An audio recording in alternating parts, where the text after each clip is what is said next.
Sandalwood ನಿರ್ದೇಶಕ S Narayan ಪತ್ನಿ ಭಾಗ್ಯವತಿ ಮತ್ತು ಪುತ್ರ ಪವನ್ ವಿರುದ್ಧ ಸೊಸೆ ಪವಿತ್ರ ವರದಕ್ಷಿಣೆ ಕಿರುಕುಳ ಆರೋಪ ಮಾಡಿದ್ದಾರೆ.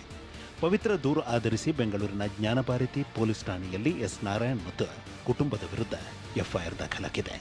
2021ರಲ್ಲಿ ಎಸ್ ನಾರಾಯಣ್ ಪುತ್ರ ಪವನ್ ಜೊತೆ ಪವಿತ್ರ ಮದುವೆ ನಡೆದಿತ್ತು. ಮದುವೆ ವೇಳೆ ವರದಕ್ಷಿಣೆ ಕೊಟ್ಟರು ಹೆಚ್ಚಿನ ಹಣಕ್ಕೆ ಒತ್ತಾಯಿಸುತ್ತಿದ್ದಾರೆ ಅಂತ ಪವಿತ್ರ ಆರೋಪಿಸಿದ್ದಾರೆ. ಮದುವೆಯಲ್ಲಿ 1 ಲಕ್ಷ ಮೌಲ್ಯದ ಉಂಗುರ, ಮದುವೆ ಖರ್ಚು ಮಾಡಿದ್ರು. ಪತಿ ಪವನ್ ಕೆಲಸವಿಲ್ಲದೆ ಮನೆಯಲ್ಲಿಯೇ ಇದ್ದರೆ ತಾನೇ ಕೆಲಸ ಮಾಡಿ ಮನೆ ನಡೆಸುತ್ತಿದ್ದೇನೆ ಎಂದಿರುವ ಪವಿತ್ರ, ಇಷ್ಟೆಲ್ಲ ಮಾಡಿದ್ರೂ ನನ್ನನ್ನು ಮನೆಯಿಂದ ಹೊರಹಾಕಿದ್ದಾರೆ ಅಂತ ದೂರಿದ್ದಾರೆ. ಪವಿತ್ರ ಆರೋಪಕ್ಕೆ ಪ್ರತಿಕ್ರಿಯೆ ನೀಡಿದ ಎಸ್ ನಾರಾಯಣ್ ಪವಿತ್ರ ಮಾಡಿದ ಆರೋಪಗಳನ್ನು ತಳ್ಳಿಹಾಕಿದ್ದಾರೆ. ಸಮಾಜಕ್ಕೆ ವರದಕ್ಷಿಣೆ ಪಿಡುಗು ತೊಲಗಿಸ್ಬೇಕು ಅಂತ ಸಿನಿಮಾ ಮಾಡಿದವನು, ಸಂದೇಶ ಕೊಟ್ಟವನು. ನನ್ನ ಕುಟುಂಬದಲ್ಲಾಗ್ಲಿ ನನ್ನ ಪರಂಪರೆಯಲ್ಲಾಗ್ಲಿ ಇವೆಲ್ಲ ಖಂಡಿತ ಸಾಧ್ಯನೇ ಇಲ್ಲ. ಅವರೇ ದುಡ್ಡು ಸಾಕ್ತೀನಿ ಅನ್ನೋಂತ ಮಾತು ಹೇಳಿದ್ರಲ್ಲ ಸರ್, ಅದನ್ನೇ. ಹೌದು, ಪಾಪ ನಾವೆಲ್ಲ ಕೈಕಾಲು ಮುರ್ಕೊಂಡು ಮೂಲೆಯಲ್ಲಿ ಕೂತಿದೀವಿ. ಎಲ್ಲರಿಗೂ ಅವರೇ ಸಾಕ್ತಿದ್ದಾರೆ, ನಮ್ಮ ಮನೇಲಿರೋ ಎಲ್ಲರಿಗೂ ಪಾಪ.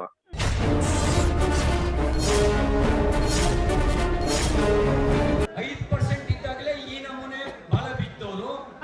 50% ಆದ್ರೆ ನಮ್ಮ ಮಕ್ಕಳು ಮೊಮ್ಮಕ್ಕಳು ಬದುಕಕ್ಕಾಗತ್ತಾ? ಮಕ್ಕಳು ಮೊಮ್ಮಕ್ಕಳು ಬದುಕಬೇಕಾ ಬೇಡವಾ? 5% ಇದ್ದಾಗಲೇ ಈ ನಮೂನೆ ಬಾಲ ಬಿಚ್ಚಿದವರು 50% ಆದ್ರೆ ನಮ್ಮ ಮಕ್ಕಳು ಮೊಮ್ಮಕ್ಕಳು ಬದುಕೋಕೆ ಆಗುತ್ತಾ? ಮಂಡ್ಯದ ಮದ್ದೂರಿನಲ್ಲಿ ಗಣೇಶ ಮೆರವಣಿಗೆ ವೇಳೆ ಕಲ್ಲು ತೂರಿದ್ದನ್ನ ಖಂಡಿಸಿ ಎಂಎಲ್ಸಿ ಸಿಟಿ ರವಿ ಆಡಿದ ಮಾತುಗಳಿವು. ಸಿಟಿ ರವಿ ಹೇಳಿದ್ದ ಇದೇ ಮಾತುಗಳನ್ನ ದ್ವೇಷ ಭಾಷಣ ಅಂತ ಪರಿಗಣಿಸಿ ಮದ್ದೂರು ಪೊಲೀಸ್ ಠಾಣೆಯಲ್ಲಿ ಎಫ್ಐಆರ್ ದಾಖಲಿಸಲಾಗಿದೆ. ಸಿಟಿ ರವಿ ವಿರುದ್ಧ ಎಫ್ಐಆರ್ ದಾಖಲಾದ ಬಗ್ಗೆ ಪ್ರತಿಕ್ರಿಯಿಸಿರುವ ಸಿಎಂ ಸಿದ್ದರಾಮಯ್ಯ, ಪೊಲೀಸರು ಕಾನೂನು ಪ್ರಕಾರ ಕ್ರಮ ಕೈಗೊಳ್ಳುತ್ತಾರೆ ಎಂದಿದ್ದಾರೆ.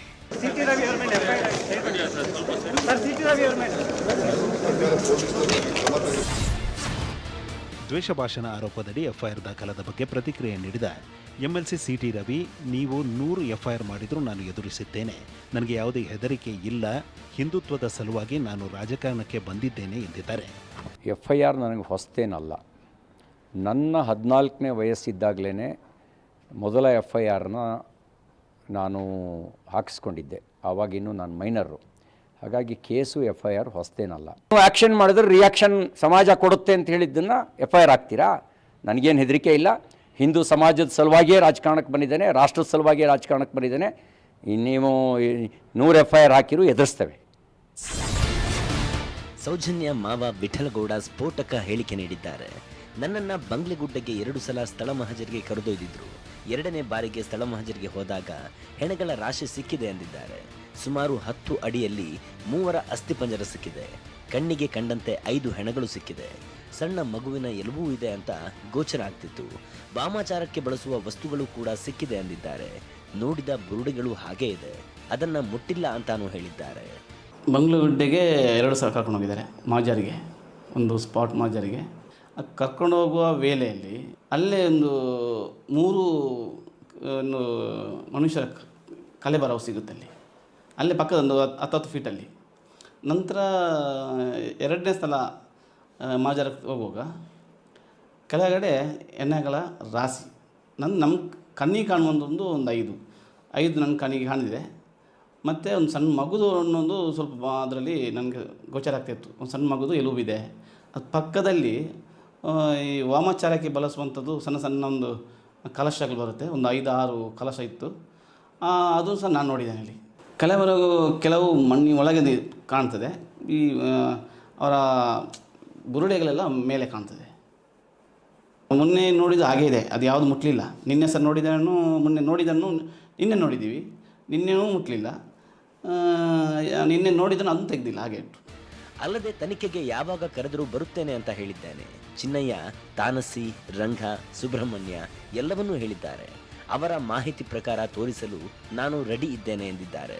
ನಾವು ನಿನ್ನೆ ವಾಪಸ್ ಬರುವಾಗ ಹೇಳಿದೆ, ನೀವು ಎಷ್ಟು ಹೊತ್ತಿಗೂ ನಾವು ಕರೆದು ನಾವು ಬರ್ತೀವಿ. ರಾತ್ರಿ 1 ಗಂಟೆ ಕರೀರಿ, ಫೋನ್ ಮಾಡಿ ಕರೀರಿ, ನಾವು ನಿಮ್ಮ ತನಿಖೆಗೆ ಯಾವಾಗ ನಾವು ಸಿದ್ಧ ಇದ್ವಿ ಅಂತ ನಾವು ಹೇಳಿ ಬಂದಿದ್ದೀವಿ. ಚಿನ್ನಯ್ಯ, ತೆನಾಸಿ, ರಂಗ, ಸುಬ್ರಹ್ಮಣ್ಯ ಎಷ್ಟು ಜನ ಇದ್ದಾರಲ್ಲಿ ಅವೆಲ್ಲ ನನ್ನ ಹತ್ರ ಹೇಳಿದ್ದಾರೆ. ಅವರ ಮಾಹಿತಿ ಪ್ರಕಾರ ನಾನು ಎಲ್ಲಿ ತೋರಿಸ್ಲಿಕ್ಕೆ ನಾನು ರೆಡಿ ಇದ್ದೇನೆ. SIT ನಮ್ಮನ್ನು ಕರೀಲಿ, ನಾವು ಎಲ್ಲ ಪ್ರದೇಶವನ್ನು ತೋರಿಸ್ತೀವಿ. ನಾವು ಅದೇ ಊರಲ್ಲಿದ್ದು ಒಂದೇ ಇದರಲ್ಲಿ ಅಷ್ಟು ರಾಶಿ ಹಾಕಿದ್ದಾರೆ, ನಮಗೆ ಆಶ್ಚರ್ಯ ಆಗಿದೆ. ಚಿನ್ನ ಹೇಳಿದ್ದು 100% ಸತ್ಯನೇ, ಅದರಲ್ಲಿ ಡೌಟ್ ಇಲ್ಲ. ಧರ್ಮಸ್ಥಳದ ವಿರುದ್ಧ ಷಡ್ಯಂತ್ರ ಅಪಪ್ರಚಾರ ಆರೋಪ ಪ್ರಕರಣ ಸಂಬಂಧ ಪ್ರಕರಣದಲ್ಲಿ ಯೂಟ್ಯೂಬರ್ಗಳಾದ ಮನಾಫ್ ಮತ್ತು ಅಭಿಷೇಕ್ಗೆ ಎಸ್ಐಟಿ ವಿಚಾರಣೆಯಿಂದ ರಿಲೀಫ್ ಸಿಕ್ಕಿದೆ. ಮನಾಫ್ ಮತ್ತು ಅಭಿಷೇಕ್ ವಿಚಾರಣೆ ನಡೆಸಿ ಹೇಳಿಕೆ ದಾಖಲಿಸಿರುವ ಎಸ್ಐಟಿ ಮತ್ತೆ ನೋಟಿಸ್ ಕೊಟ್ಟರೆ ವಿಚಾರಣೆಗೆ ಹಾಜರಾಗುವಂತೆ ಸೂಚನೆ ನೀಡಿದೆ. ಅಭಿಷೇಕ್ಗೆ ಒಟ್ಟು 7 ದಿನ ವಿಚಾರಣೆ ನಡೆಸಲಾಗಿದೆ. ಮನಾಫ್ಗೆ 3 ದಿನ ವಿಚಾರಣೆ ನಡೆಸಲಾಗಿದೆ. ಇನ್ ಕ್ಯಾಮೆರಾ ಮೂಲಕ ಇಬ್ಬರ ಹೇಳಿಕೆ ದಾಖಲಿಸಿಕೊಂಡಿರುವ ಎಸ್ಐಟಿ ಅಭಿಷೇಕ್ನ 2 ಮೊಬೈಲ್, ಲ್ಯಾಪ್ಟಾಪ್ ಮತ್ತು ಕ್ಯಾಮೆರಾವನ್ನು ವಶಕ್ಕೆ ಪಡೆದಿದ್ದಾರೆ. ಮನಾಫ್ನ ಯಾವುದೇ ವಸ್ತು ವಶಕ್ಕೆ ಪಡೆದಿಲ್ಲ. ರಾಜ್ಯ ಸರ್ಕಾರ ನಟ ದಿವಂಗತ ವಿಷ್ಣುವರ್ಧನ್ಗೆ ಮರಣೋತ್ತರ ಕರ್ನಾಟಕ ರತ್ನ ಪ್ರಶಸ್ತಿ ಘೋಷಣೆ ಮಾಡಿದೆ. ನಟಿ ಬಿ ಸರೋಜಾದೇವಿಗೂ ಕರ್ನಾಟಕ ರತ್ನ ಪ್ರಶಸ್ತಿ ಘೋಷಣೆ ಮಾಡಲಾಗಿದೆ. ಈ ಬಗ್ಗೆ ಸಂಪುಟ ಸಭೆಯಲ್ಲಿ ನಿರ್ಧಾರ ಮಾಡಲಾಗಿದೆ. ವಿಷ್ಣುವರ್ಧನ್ ರವರಿಗೆ ಕರ್ನಾಟಕ ರತ್ನ ಪ್ರಶಸ್ತಿಯನ್ನು ನೀಡೋದಕ್ಕೆ ರಾಜ್ಯ ಸಚಿವ ಸಂಪುಟ ನಿರ್ಣಯಿಸಿದೆ. ಅದೇ ರೀತಿಯಾಗಿ ಬಿ ಸರೋಜಾದೇವಿಯವರಿಗೆ ಕರ್ನಾಟಕ ರತ್ನ ಪ್ರಶಸ್ತಿ ನೀಡುವುದಕ್ಕೆ ಸಚಿವ ಸಂಪುಟ ತೀರ್ಮಾನಿಸಿದೆ. ಇದಲ್ಲದೆ ರಾಷ್ಟ್ರಕವಿ ಕುವೆಂಪು ಅವರಿಗೆ ಮರಣೋತ್ತರ ಭಾರತ ರತ್ನ ನೀಡುವಂತೆ ಕೇಂದ್ರ ಸರ್ಕಾರಕ್ಕೆ ಶಿಫಾರಸು ಮಾಡಲು ಸಂಪುಟ ಸಭೆಯಲ್ಲಿ ನಿರ್ಧರಿಸಲಾಗಿದೆ. ಅತ್ಯಾಧುನಿಕ ತಂತ್ರಜ್ಞಾನ ಮತ್ತು ಹೊಸ ವಿನ್ಯಾಸದೊಂದಿಗೆ ಮಾರುಕಟ್ಟೆಗೆ ಬಂದಿರುವ ವಿಕ್ಟರೀಸ್ ಕಾರನ್ನ ನಟ ಪ್ರಮೋದ್ ಶೆಟ್ಟಿ ಲಾಂಚ್ ಮಾಡಿದ್ದಾರೆ. ಮಾರುತಿ ಸುಜುಕಿ ಕಂಪನಿಯ ಈ ಕಾರ್ನಲ್ಲಿ ಹಲವು ವಿಶೇಷತೆಗಳಿವೆ. BNCAP 5 ಸ್ಟಾರ್ ರೇಟಿಂಗ್ನೊಂದಿಗೆ ಲೀಟರ್ಗೆ 28 kilometre mileage, all wheel drive, under body SCNG fitting, ಹೆಚ್ಚು food space, 360 degree view camera ಕಾರ್ಗೆ ಹೊಸ ಮೆರುಗು ನೀಡುತ್ತವೆ. ರಸ್ತೆಯಲ್ಲಿ ಎದುರಾಗುವ ಎಲ್ಲ ರೀತಿಯ ಪರಿಸ್ಥಿತಿಗಳನ್ನು ನಿಭಾಯಿಸುವ ಸಾಮರ್ಥ್ಯ ಹೊಂದಿದೆ. ಈ ಎಲ್ಲ ವಿಶೇಷತೆಗಳೊಂದಿಗೆ ವಿಕ್ಟರೀಸ್ ಕಾರ್ ಮಾರುಕಟ್ಟೆಯಲ್ಲಿ ಲಭ್ಯವಿರಲಿದೆ. Actually really it's a big surprise to us. Actually Maruti first time ಈ ಥರ ಮಾರುತಿ ಸುಜುಕಿ ಅರಾಡದಲ್ಲಿ mid SUV got it all the features. Level 2 ADAS ಕೊಟ್ಟಿದ್ದಾರೆ, ಸ್ಟ್ರಾಂಗ್ ಹೈಬ್ರಿಡ್ ಕೊಟ್ಟಿದ್ದಾರೆ, ವೆರಿ ಫೀಚರ್ಸ್ ಕೊಟ್ಟಿದ್ದಾರೆ. Everything is like ventilated seats and Dolby ಹಾರ್ಬಾರ್ ಇದ್ರದ್ದಿದೆ, ಯಾವುದು music system speakers ಇದೆ. ಸೊ ಇನ್ನು ಮುಂದೆನೂ ಹಾಗೆ ಆಗಲಿ. ಆ್ಯಂಡ್ ಆಲ್ ದ ಫೀಚರ್ಸ್ ಎಲ್ಲ ಇದೆ, ಏನಿಲ್ಲ ಅಂತ ಹೇಳಂಗಿಲ್ಲ ನೀವು, ಅದರಲ್ಲಿ ಎಲ್ಲದೂ ಇದೆ. ಸೊ ಅವರೇ ಟ್ಯಾಗ್ಲೈನ್ ಕೊಟ್ಬಿಟ್ಟಿದ್ದಾರೆ, ಗೋ ಇಟ್ ಆಲ್ ಅಂತ, ಗಾಟ್ ಇಟ್ ಆಲ್ ಅಂತ. ಸೊ ಎಲ್ಲ ಫೀಚರ್ಸು ಇರುವಂಥ ಗಾಡಿ ಆ್ಯಂಡ್ ತುಂಬ ಚೆನ್ನಾಗಾಗಲಿ, ತುಂಬ ಚೆನ್ನಾಗಿ ಸೇಲ್ಸ್ ಆಗಲಿ, ತೊಗೊಂಡವ್ರಿಗೆಲ್ರಿಗೂ ಒಳ್ಳೆಯದಾಗಲಿ ಅಂತ ಕೇಳ್ತೀನಿ. ರಾಜ್ಯದಲ್ಲಿ ಮುಂಬರುವ ಸ್ಥಳೀಯ ಸಂಸ್ಥೆ ಚುನಾವಣೆಯಲ್ಲಿ ಬ್ಯಾಲೆಟ್ ಪೇಪರ್ ಬಳಸುವ ಬಗ್ಗೆ ಸುಗ್ರೀವಾಜ್ಞೆ ಜಾರಿ ಮಾಡಲು ರಾಜ್ಯ ಸರ್ಕಾರ ಚಿಂತನೆ ನಡೆಸಿದೆ. ಈ ಸಂಬಂಧ ಪ್ರತಿಕ್ರಿಯಿಸಿರುವ ಶಾಸಕ ಬಸನಗೌಡ ಯತ್ನಾಳ್, ಕಾಂಗ್ರೆಸ್ ಮನೆ ಮಠ ಹಾಳು ಮಾಡುವ ಕೆಲಸ ಮಾಡುತ್ತಿದೆ ಎಂದು ಆಕ್ರೋಶ ಹೊರಹಾಕಿದ್ದಾರೆ. ದಸರಾ ಉದ್ಘಾಟನೆಗೆ ಲೇಖಕಿ ಬಾನು ಮುಷ್ತಾಕ್ ಆಯ್ಕೆ ವಿರೋಧಿಸಿ ಹೈಕೋರ್ಟ್ಗೆ 3 ಪ್ರತ್ಯೇಕ PILಗಳು ದಾಖಲಾಗಿವೆ. PIL ತುರ್ತು ವಿಚಾರಣೆಗೆ ವಕೀಲರು ಮನವಿ ಮಾಡಿದ್ದಾರೆ. ಆದರೆ ಹೈಕೋರ್ಟ್ ತುರ್ತು ವಿಚಾರಣೆ ಅಗತ್ಯವಿಲ್ಲವೆಂದು ಹೇಳಿದೆ. ಮಾಜಿ ಪ್ರಧಾನಿ HD ದೇವೇಗೌಡರು ನಿಧನ ಹೊಂದಿದ್ದಾಗಿ ನಕಲಿ ಅಕೌಂಟ್ನಿಂದ ಸುಳ್ಳು ಪೋಸ್ಟ್ ಹಾಕಲಾಗಿದೆ. ಕನ್ನಡಿಗಾನಿತ ಎಂಬ ಅಕೌಂಟ್ನಿಂದ ಇನ್ಸ್ಟಾಗ್ರಾಂನಲ್ಲಿ ಸುಳ್ಳು ಸುದ್ದಿ ಹಬ್ಬಿಸಲಾಗಿದೆ. ಪೋಸ್ಟ್ ಗಮನಕ್ಕೆ ಬಂದ ಬಳಿಕ CCB ಸೈಬರ್ ಕ್ರೈಂ ಠಾಣೆಯಲ್ಲಿ ಸ್ವಯಂ ಪ್ರೇರಿತವಾಗಿ ದೂರನ್ನ ದಾಖಲಿಸಿಕೊಂಡಿದ್ದಾರೆ.